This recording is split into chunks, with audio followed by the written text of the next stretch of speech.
সলিমতি চাচা যখন ঈদের সালামি দেয় আশেপাশে মানুষ দৌড়িয়ে পালিয়ে যায়, এ কেমন কথা? চলেন একটু শুনি। সালাম আলাইকুম সলিমতি চাচা। ওয়ালাইকুম আসসালাম। ভাতিজা কেমন আছো? আজকে ঈদের দিন সালামিটা দিবেন না?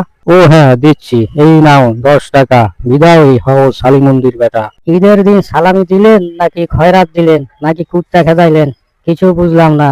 এত বুঝার সময় নাই, যা দিছি তা নিয়ে ভেগে যাও। চাচা, আপনার টাকা আপনি নিয়ে যান, আর কখনো সালামি চাইবো না।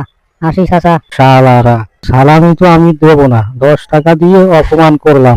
একটা চা বানাইয়া দে, রাঙাবো আগে একটা ডান্স। নতুন করে চাঁদ উঠেছে দেখতে তোরা আয়, পরাণের বন্ধুরা কই আয় রে কাছে আয়। একসাথে ঈদগাহে যাব নামাজ পড়তে আয়, একসাথে ঈদগাহে যাব নামাজ পড়তে আয়। সারা বছর নামাজ পড়ি না, ঈদের সময় সামনের কাতারে, ঢাকার বস্তা নিয়ে সামনের কাতারে সাহেব সাহেব যেন মনে হয়। তারাবির টাকা দেব, মসজিদে টাকা দেব, কোটি টাকা ব্যাংকে থাকলে টাকা তো দেব।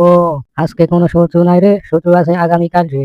আজকে দেব দম ফাটিয়ে কোলাকুলি করে, ফিরনি খাবো সেমাই খাবো, সবার বাসায় যাব, ঈদের সালামি দেব, মন ভরে দোয়া নেব। বন্ধুরা, বিনোদনের জন্য ভিডিওটা করলাম, কেউ মাইন্ড করবেন না। একটা করে সাবস্ক্রাইব দিয়ে যাবেন। সবাইকে ঈদ মোবারক। ঈদ হোক সবার আনন্দে। ভালো থাকবেন সবাই, ধন্যবাদ।